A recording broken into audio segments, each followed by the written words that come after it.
My mother was a nursing professor at the University of Puerto Rico. And therefore, I was surrounded with science and research. And she would come home with stories of what happens to people that are malnourished. And I was so moved by those stories that I decided to be an engineer, which is the complete opposite of nursing. I decided that I would work with machines.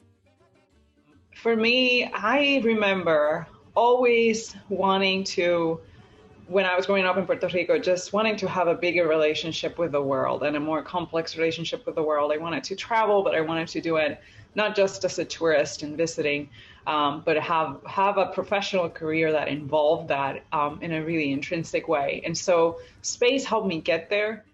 I didn't speak English when I came. I only had the English that I had learned in high school, which was only like to say, hello, and what is this or what is that? And when people started rattling everything, you lost me. For me, one of the big challenges I faced when I decided I was going to pursue a career in space and space policy in particular was that I knew very little about it. And so I had an interest, but I didn't grow up in space. And at that point in time, I could not work for NASA directly because I didn't have the citizenship.